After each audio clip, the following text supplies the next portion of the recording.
하나님의 말씀은 룻기서 4장 13절에서 22절 말씀입니다. 룻기서 4장 13절에서 22절 말씀, 우리 한 절씩 교독하시고 마지막 절은 합독을 하시겠습니다. 여호와께서 이 젊은 여자로 말미암아 내게 상속자를 주사 내 집이 다말이 유다에게 낳아준 베레스의 집과 같게 하시기를 원하노라 하니라. 이에 보아스가 룻을 맞이하여 아내로 삼고 그에게 들어갔더니 여호와께서 그에게 임신하게 하심으로 그가 아들을 낳은지라. 여인들이 나오미에게 이르되 찬송할지로다. 여호와께서 오늘 내게 기업 물을 자가 없게 하지 아니하셨도다. 이 아이의 이름이 이스라엘 중에 유명하게 되기를 원하노라. 이는 내 생명의 회복자이며 내 노년의 봉양자라. 곧 너를 사랑하며 7 아들보다 귀한 내 며느리가 낳은 자로다 하니라. 나오미가 아기를 받아 품에 품고 그의 양육자가 되니 그의 이웃 여인들이 그에게 이름을 지어주되 나오미에게 아들이 태어났다 하여 그의 이름을 오벳이라 하였는데 그는 다윗의 아버지인 이새의 아버지였더라. 베레스의 계보는 이러하니라. 베레스는 헤스론을 낳고 람을 낳았고 람은 아미나답을 낳았고 암미나답은 나손을 낳았고 나손은 살몬을 낳았고 살몬은 보아스를 낳았고 보아스는 오벳을 낳았고 오벳은 이새야로 낳고 이새는 다윗을 낳았도다. 아멘. 아멘. 오늘 우리는 보잘것없는 인생, 하나님의 큰 계획이라고 하는 제목으로 함께도 말씀을 나누게 될 텐데, 우리가 복음서를 읽다 보면 하나님은 참새 한 마리가 떨어지는 것도 하나님의 허락 없이는 떨어지지 않는다 그래요. 우리가 생각할 때 여러분, 참새 한 마리가 뭐 대단한가요? 혹 우리가 이렇게 이제 길을 걸어, 요즘은 참새들도 별로 겁이 없어서 사람이 옆에까지 가도 날아갈 생각을 하지 않아요. 어느 참새도 사람을 쫓아다니면서 모이를 찾으면서 다니는 참새도 있거든요. 그런데 조금 관심이 있으면 저 참새는 살도 많이 쪘네. 저 참새는 정말 어떻게 어쩌면 저렇게 작을까? 이런 생각들을 하는 정도지 참새에 대해서 특별히 관심을 갖지 않아요. 그런데 하나님은 그 참새 한 마리에도 관심이 있으시다는 거예요. 그리고 우리가 여러분 들에 나가 보면 얼마나 많은 꽃들이 있어요. 사람들이 그저 스쳐 지나가면서 조금 눈길을 주면 참 이쁘네, 저렇게 이쁜 꽃도 있구나, 이렇게 생각하지만 그냥 관심 없이 지나쳐 다녀요. 그런데 하나님께서 그 들꽃 하나도 하나님이 입히시고 먹이신다는 거예요. 여러분, 그렇다면 만물의 영장으로 지음받은 우리 인간들은 어떨까요? 우리 인간들은 그야말로 말로 표현할 수 없을 정도로 하나님이 우리를 사랑하고 계시고 우리 개개인들에게 관심을 갖고 계신 것은 아닐까요? 때로는 우리가 이 세상을 살면서 여러분 열등감에 시달려요. 열등감이 없는 사람은 아마 없을 거예요. 많이 배웠음에도 불구하고, 많이 가졌음에도 불구하고, 훨씬 잘났음에도 불구하고 열등감이 있어요. 못난 사람은 못나서 열등감, 잘난 사람은 잘났음에도 불구하고 다른 사람과 비교하면서 내가 갖지 못한 것이 다른 사람에게 있기 때문에 열등감에 시달리며 살아가고 있다라고 하는 거예요. 그런데 그런 상황 속에서 우리는 나를 위한 하나님의 놀라운 계획이 있다는 사실을 깨닫게 된다고 하는 것이 얼마나 큰 은혜인지 몰라요. 그저 나는 내 중심으로, 그리고 여러분 나를 중심으로 해서 늘 어떤 일이 이루어지기를 원해서 내가 무엇을 선택하고 내가 무엇을 해요. 이것이 얼마나 어리석다고 하는 것을 깨닫고 발견하고 나면 정말 허탈하죠. 모든 것을 거기에 걸었는데, 거기에 전부가 있는 것처럼 내가 살았는데 그렇지 않다는 거예요. 오늘도 나를 위한 놀라운 계획을 가지고 계신 하나님 아버지를 내가 발견하고 깨닫게 되면서 그 하나님이 이끌어 주시는 대로 인생을 살아가게 되기를 간절히 바랍니다. 하나님의 나라는 사람들의 평범한 일상의 순종을 통해 이루어집니다. 하나님의 나라는 평범한 사람들의 일상의 순종을 통해서 이루어진다는 거예요. 모압의 이름 없는 여인 룻이 이삭을 주우며 주어진 삶의 고단함 속에 생존을 위해 하루하루 살아갑니다. 여러분, 우리가 읽고 있는 룻기는 4장의 짧은 성경이에요. 그런데 이 룻기는 사사기, 그 다음에 사무엘상 그 사이에 교량 역할을 하고 있는 아주 중요한 성경이에요. 사사기는 도대체 어떤 책일까를 생각해봐요. 이 사사기라는 책을 통해서 하나님께서 이루시려고 하는 것이 무엇일까? 이스라엘은 다른 나라와 달리 없는 것이 하나 있어요. 그것이 무엇일까요? 왕이 없어요. 왕이 없고 하나님께서 사사들을 세우셔서 그들을, 이스라엘 백성들을 인도하는 지도자로 나라를 이끌어 가세요. 왜냐하면 하나님은 이스라엘을 통해 신정 정치를 하기를 원하셨어요. 하나님께서 그 백성을 이끌기를 원하세요. 그런데 우리가 사사기를 통해서 함께 나눌 수 있는 것이 무엇일까요? 자기 소견대로예요. 자기 소견대로. 왕이 없으므로 자기 소견대로 행하게 되는 거예요. 우리 참 인생은 죄에 의해서 인간에게 슬픈 자화상이 생겼어요. 그것이 뭐냐면 노예라고 하는 거예요. 노예. 누군가의 지배에 의해서 우리는 이끌려가요. 늘 우리들이 싸우는 것이 있어요. 그것이 뭐냐면 독립선언이에요. 나는 나다. 내가 주인이다. 나한테 지시하지 마라. 나한테 뭘 통보하지 마라. 나와 의논해라. 내가 뭘 할 거다. 이 독립선언을 끊임없이 해요. 그런데 정말 우리가 여러분 그렇게 독립적인 인생일까요? 아니에요. 하나님께서 우리 처음 사람을 만드실 때 하나님의 형상대로 만들었기 때문에 하나님은 의존적인 삶을 살게 하셨어요. 그런데 불순종함으로 하나님 의존적인 삶이 아니라 여러분 나 중심적인 삶을 살기로 선언을 하게 된 거예요. 그 이후에 인간은 끊임없이 자기가 주인이 되려고 해요. 끊임없이 자기 중심으로 무엇을 하려고 해요. 끊임없이 내 의견을 말하려고 해요. 그런데 하나님의 아들 예수 그리스도가 오셔서 우리 안에 회복되어지는 것이 무엇일까요?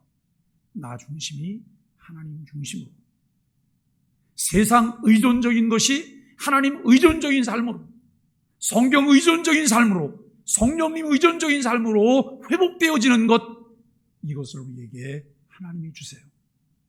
그런데 여러분 사사기는 끊임없이 자기 소견대로 행하게 되고 그것 때문에 결국은 다 망하게 된 상황이 돼요. 그러면 그때 백성들은 또 정말 울면서 하나님께 부르짖잖아요. 좀 살려주세요. 내 마음대로 내 힘에 의해서 살려고 하다가 안 되니까 그때는 어쩔 수 없이 살려주세요. 근데 참 하나님은 속도 없으시지. 백성들이 울부짖으면 하나님께서 그들에게 긍휼을 베푸세요. 그런데 하나님은 긍휼을 베푸시고 자비를 베푸시는 것이 하나님의 일이세요. 끊임없이 그것을 베푸시는 것이 하나님의 일이세요.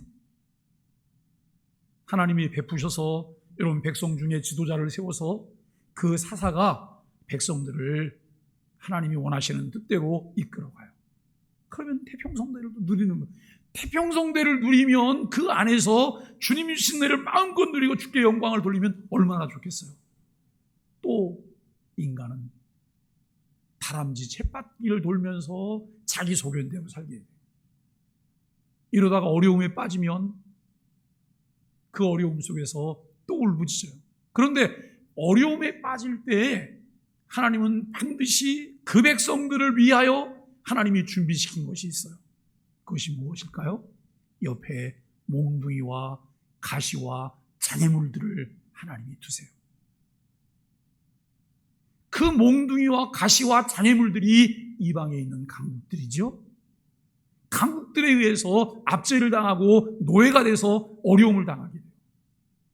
그때 그들은 어이쿠 뜨겁구나라고 하는 것을 느끼면서 기도하기 시작한다라고 하는 것입니다. 여러분, 이와 같은 것들이 반복이 되면서 그 백성들 마음 가운데 갈망이 있어요. 그 갈망이 뭐냐면 하나님이 중심이 돼서 하나님을 주인으로 삼고 살아야 되는데, 하나님 저기 블레셋을 보세요. 하나님 저기 아수르를 보세요. 하나님 저기 바벨론을 보세요. 저기는 우리가 없는 게 있어요. 왕이 있어요. 우리도 왕 좀 세워주세요. 그러면서 세워진 왕이 사울이잖아요. 이게 여러분 사사기의 시작들이, 사사기에서 룻기를 마치고 그리고 사무엘상으로 넘어가는 과정들이에요. 우리는 이런 과정들을 보면서 여러분, 룻은 사사시대를 왕정시대로 여는 다윗의 조상이 되었다라고 하는 것을 알게 돼요. 하나님의 엄청난 역사가 룻의 계획이나 의도로 이루어진 것이 아니라 자신에게 주어진 작은 일상에 순종하며 살다 이러한 놀라운 일을 얻게 되었다는 거예요. 여러분 자세히 보세요. 룻이 하나님, 내가 위대한 왕의 조상이 되게 해주세요. 나를 통해서 위대한 나라가 세워지게 해주시고 나를 통해서 원대한 하나님의 꿈이 이루어지게 해주세요. 이렇게 기도했나요? 그런 걸 몰랐어요. 그런 걸 모르고 자기 앞에 있는 작은 일상들에 순종했을 뿐이에요. 자기 앞에 있는 작은 일상에서 정작 여러분 바른 선택을 해야 될 그 선택들을 하나님 중심으로 했을 뿐이에요. 그런데 그 일을 통해서 하나님이 놀라운 일을 이루셨어요. 자신에게 주어진 작은 일상들에 순종하다가 그 역사를 보았습니다. 여러분 17절을 보면 이 이방 여인들이 룻이 낳은 이 아들을 오벳이라 이름해요. 룻이 보아스와 결혼했잖아요. 그리고 나서 여러분 아들을 낳았는데 이름을 오벳이라 그래요. 이방 여인 룻이 낳았던 그 아이가 바로 이새의 아버지이자 다윗의 할아버지예요. 어쩌면 이렇게 놀라운 일이 있을까라고 하는 것을 우리가 생각을 하게 되어져요. 더 나아가서 그는 구주 예수 그리스도의 조상이 되는 거잖아요. 이 은혜를 입게 되었어요. 이보다 더 놀라운 일이 어디에 있을까요? 이처럼 하나님께서는 하나님을 믿고 그 믿음을 인해서 자신의 모든 것을 버렸던 룻을 위하여 엄청난 계획을 갖고 계십니다. 우리가 여러분 어린아이들은 어떠냐면 내 손에 주어진 것을 절대 놓지 않아요. 이거를 빼앗기면 안 될까 봐. 저는 어린아이들하고 이렇게 이야기하면 저는 종종 그런 이야기를 해요. 그것 좀 목사님 줘. 그러면 아이가 이래요. 그러다가 옆에서 엄마가 목사님 하나 드려 그러면 하나 줘요. 그럼 제가 그 하나만 받는 게 아니에요. 손에 있는 걸 전부 다 달라 그래요. 아이는 큰 고민에 빠져요. 큰 고민에. 그런데 여러분 그 아이 마음 가운데 제가 많이 있으면 아이는 결국 다 줘요. 근데 그걸 제가 다 갖고 그냥 주머니에 쓱 넣거나 입에 쓱 집어넣으면 아이는 그 순간 울 거예요. 절대 안 그렇죠. 아이를 아니까요. 저는 더 많은 걸 주기를 원하고 더 아이를 사랑해 주기를 원하고 여러분 그런 마음을 가지고 있어요. 우리는 하나님께서 우리를 위한 일들을 진행해 가세요. 치밀하게 그 일들을 진행해 가시는데 우리는 하나님의 일하심을 알지 못해요. 다만 내 앞에 진행되고 있는 일들 속에서 순간순간마다 나는 무엇을 선택할까라고 하는 거예요. 바른 것을 선택하기 위해서 우리에게 필요한 것은 하나님의 은혜 아닌가요? 은혜고 그를 아는 지식이에요. 하나님을 아는 지식, 하나님의 존재에 대한 이해가 우리 안에 있을 때 우리는 그 하나님이 펼치시는 것에 대해서 우리는 마음 놓고 쫓아갈 수 있어요. 그런데 하나님의 존재에 대한 이해가 부족하면 고개를 갸우뚱하고 하나님조차도 우리들이 마음대로 끌고 다니려고 해요. 그리고 결정적인 순간에 하나님 이 일이 잘 되게 결제해 주세요. 허락해 주세요. 이 일에 우리는 하나님을 도구로 사용하려고 하죠. 이게 우리들의 어리석은 모습들이에요. 여러분, 하나님은 룻에 대한 놀라운 계획을 가지고 계신데 하나님은 룻에 대한 사랑과 계획만 있는 것이 아니에요. 우리 모두를 위한 사랑과 계획을 갖고 있다는 사실을 믿으십니까? 하나님은 나를 사랑하십니다. 나를 위한 놀라운 계획을 가지고 있습니다. 하나님께서 나를 주목하고 오신다는 사실들을 우리는 분명히 깨닫고 이해하셔야 된다라고 하는 거예요. 룻의 환경이나 상황은 어려웠습니다. 그 상황에서 룻이 선택한 것 또한 세상의 눈으로 볼 때 한없이 바보 같은 어리석은 선택처럼 보였습니다. 그래도 룻은 어머니와 함께하는 신앙적인 선택을 하였습니다. 룻은 이방 여인이었고 또한 과부로서 보잘것없고 하찮게 보이는 인생이었습니다. 하지만 하나님께서 여러분 보잘것없이 보이는 그녀의 인생을 이 땅에서 누릴 수 있는 최고의 영광을 얻게 하시는 놀라운 계획을 하나님이 갖고 계셨다는 거예요. 하나님이 그와 같은 계획을 가지시고 끊임없이 은혜를 주심에도 불구하고 룻이 모르는 척했다고 생각해 보세요. 그냥 세상 말로 쌩 같다고 생각해 보세요. 그러면 어떻게 일이 전개가 되었을까요?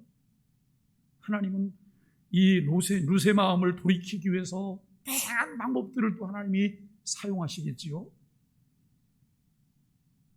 우리가 여러분 하나님 말씀에 불순종하고 하나님 뜻대로 살지 않다가 여러 가지 장애물과 난관들을 만나서 이리저리 다 깨지고 난 다음에 막판에 내가 돌아섰어요.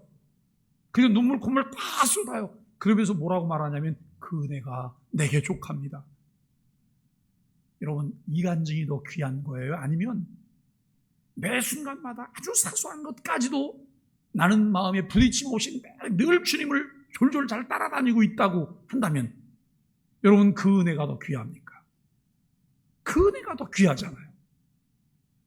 그런데 마치 우리는 하나님께 불순종하고 여러분 하나님의 얼굴을 피해서 내 마음대로 살려고 하다가 극적인 어떤 반전 상황들이 생기면 그것이 더 큰 은혜인 줄로 생각해요. 하나님의 마음이 얼마나 아프셨을까요? 그리고 나는 얼마나 곤고하고 고단했을까요?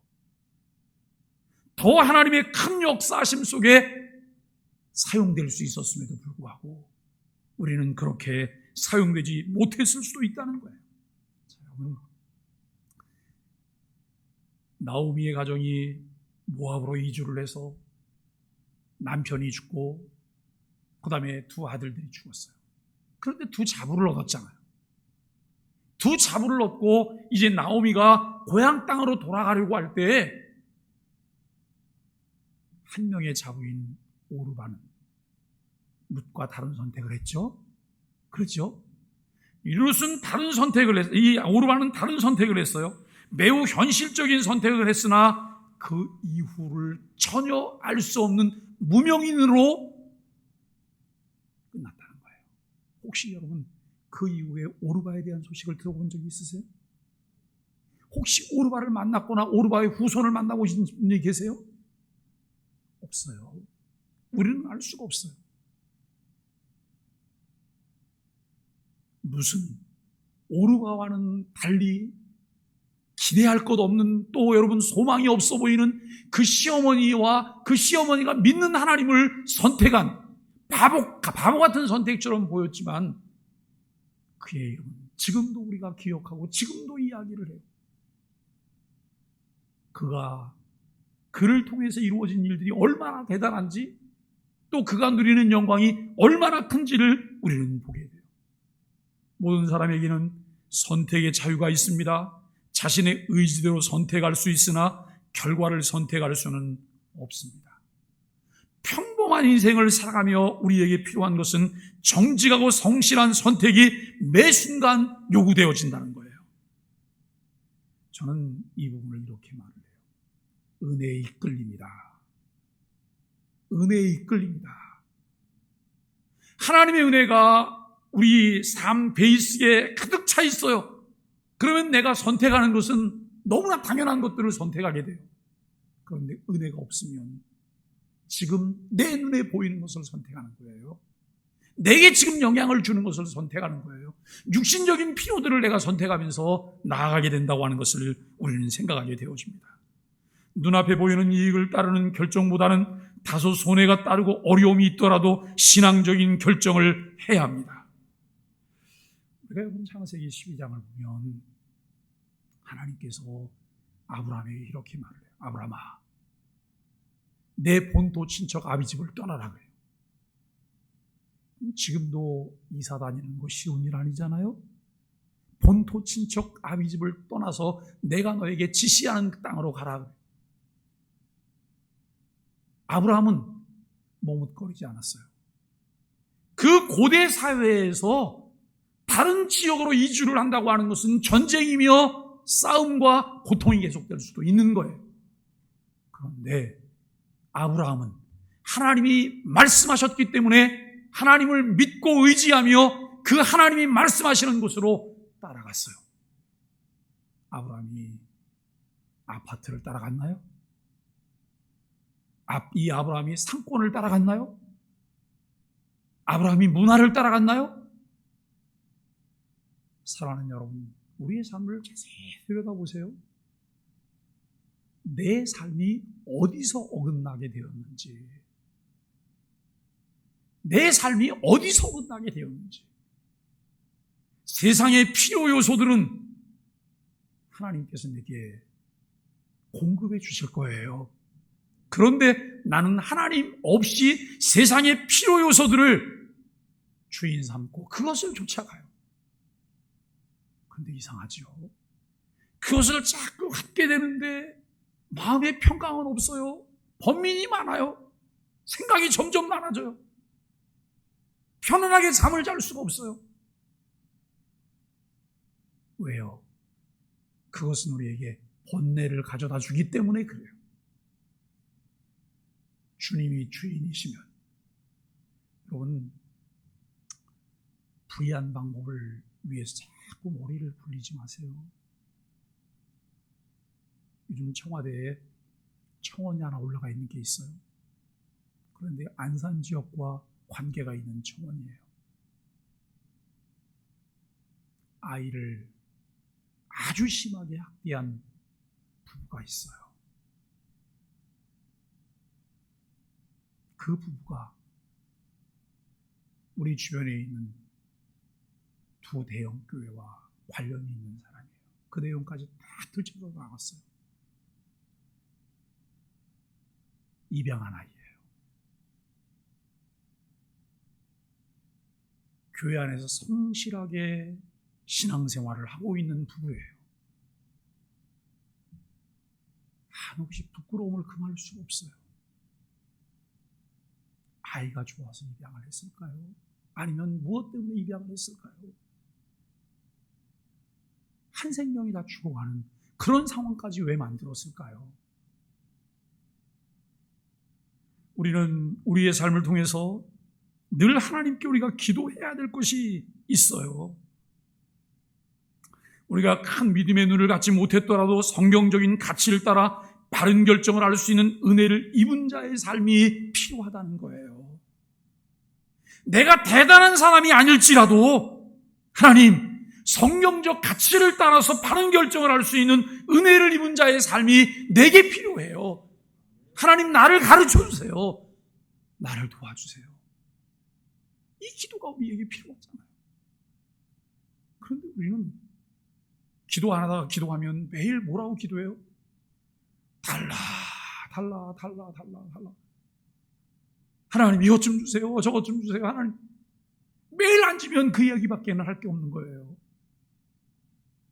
그게 안 되면 또 시위하고 농성도 해요.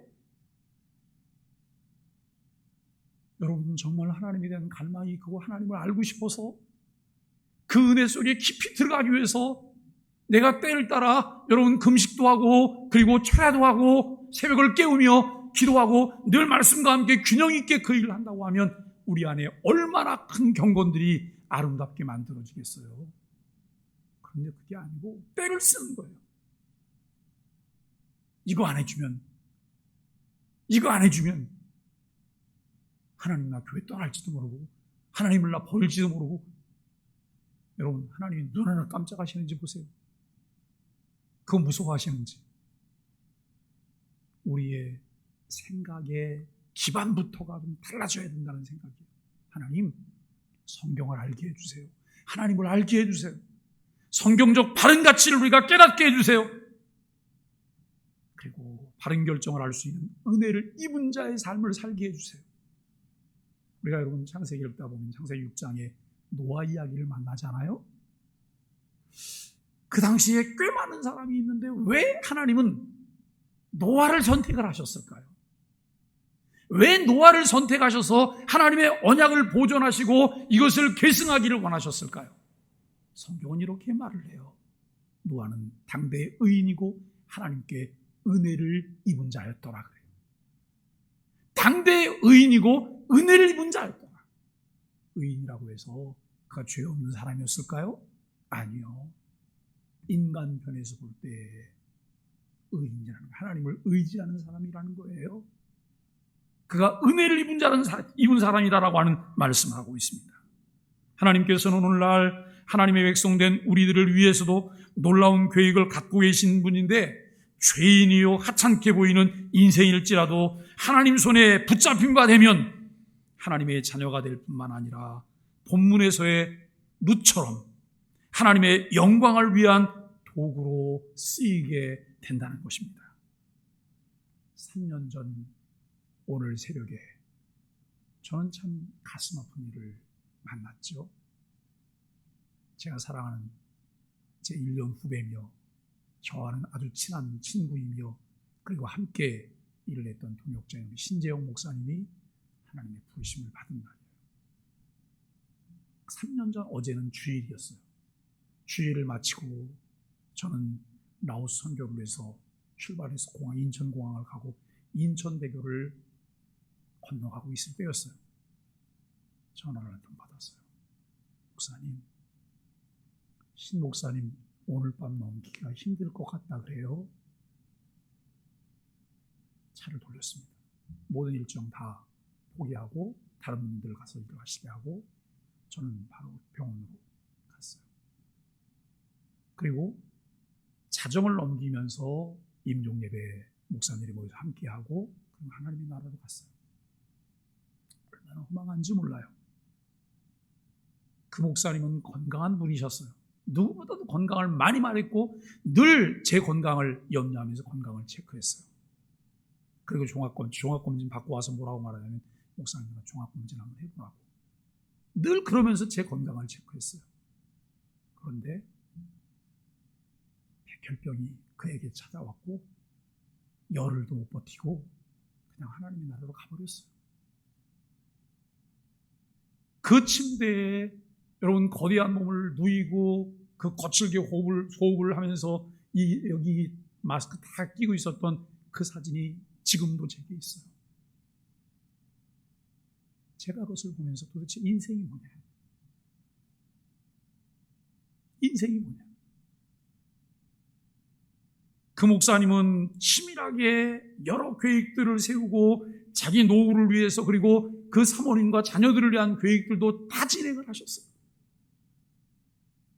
여러분, 아들은 부산 영재학교를 졸업하고 카이스트를 나오고 연대 의전을 나오고 지금 의사예요. 딸은 간호사예요. 이 아이들과 함께 이제 해외여행 갈 계획도 다 해놨어요. 해보지도 못하고 갔어요. 해보지도 못하고. 저는 그 모습을 보면서 사람이 무엇이냐? 사람이 할 수 있는 게 뭐냐?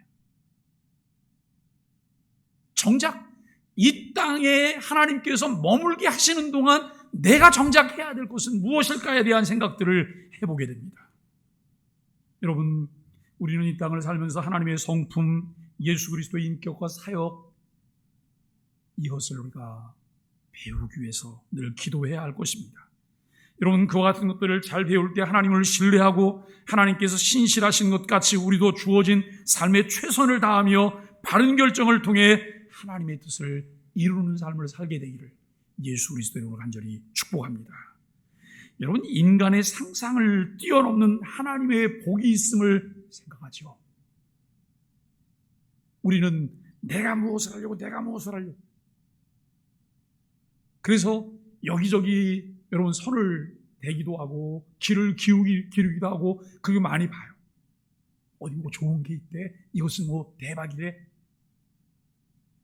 대박 따라다니지 마세요. 대박이 아니면 뭐예요? 쪽박이에요. 대박이 아니면 쪽박. 대박을 따라다니는 동안 내가 다 잃어버리는 거예요. 대박을 따라다니는 동안. 주어진 삶 속에 최선을 다하는 것이 필요해요. 21절과 22절 말씀에 보면 살몬은 보아스를 낳았고 보아스는 오벳을 낳았고 오벳은 이새를 낳고 이새는 다윗을 낳았더라라고 기록해요. 그런데 이 배경을 잘 모르는 사람들은 왠지 이름들만 이렇게 잔뜩 해놨는데 그 사람들 이름하고 나 무슨 상관이 있다고 이걸 자꾸 읽으라는 거야? 이런 정도에서 끝날 거예요. 그런데 이 사람들의 이름의 배경들을 내가 살펴보면 이것을 읽는 동안 우리의 입이 떡 벌어지고 한동안 머물러 있어야 돼요. 어떻게 이런 일이? 어떻게 이런 일이라고 하는 거예요? 여러분, 이스라엘에서 가장 유력한 집안이 유다 지파의 가문의 계보 중에서 가나안 정착기에 살았던 인물들의 계보예요. 야곱에게는 12명의 아들이 있었잖아요. 그 아들들에 의해서 12지파가 나눠져요. 루벤이 장자인데 그럼에도 불구하고 그 계보를 이어가는 것은 여러분 사랑을 받았던 요셉도 아니에요. 막내인 베냐민도 아니에요. 유다에 의해서 그 계보가 이어가게 해요. 그런데 특이한 점은 모든 인물들이 이방인과 깊은 관련이 있다는 거예요. 우리는 살몬은 보아스를 낳았고 그래요. 살몬은 보아스를 낳았고 그리고 보아스는 오벳을 낳았고 오벳은 이새를 낳았고 이새는 다윗을 낳았더라 그래요. 다윗, 이새, 그 다음에 오벳, 그리고 그 위로 올라가면 누구예요? 보아스, 살몬, 이렇게 이어지는 거예요. 그런데 여러분, 여기에서 우리가 중요한 것은요, 살몬은 하나님이 결혼을 금하신 가나안 족속 중에 속하는 이방 여자와 함께 결혼을 해요. 그것도 기생인 여자와 결혼을 해요. 아니, 어떻게 유다 지파 사람이 그럴 수가 있어? 하나님은 이 살몬을 이방인 가나안 땅에 들어갈 때 하나님이 명령하신 것이 있어요. 그것이 뭐예요? 가나안 7족속을 다 진멸하라는 거예요. 다 진멸하라고 말씀하시면서 여러분 여리고성을 점령할 때 여리고성에서 전리품 하나도 챙기지 말라고 말했어요. 그럼에도 불구하고 아간은 거기서 시날산 외투와 여러분 금덩어리 이런 것들을 챙겼다가 가문이 완전히 망하고 말잖아요. 그리고 그런 짓들을 하고 난 다음에 아이성을 공략하러 나갔다가 여러분 36명이나 죽게 되는 이스라엘사의 치욕적인 패배 역사를 한 페이지를 만들어내요. 그런데 가나안에서 아무것도 취하지 말라고 말씀하셨는데 왜 살몬이라는 사람이 라합과 결혼을 했을까요? 왜 기생 라합과 결혼을 했을까요? 우리는 기생 라합을 조금 추적해서 살펴보면 기생 라합은 그 여리고성에 사는 이방인 기생이었지만 이미 그는 하나님을 신뢰했어요. 바른 가치를 선택을 했어요.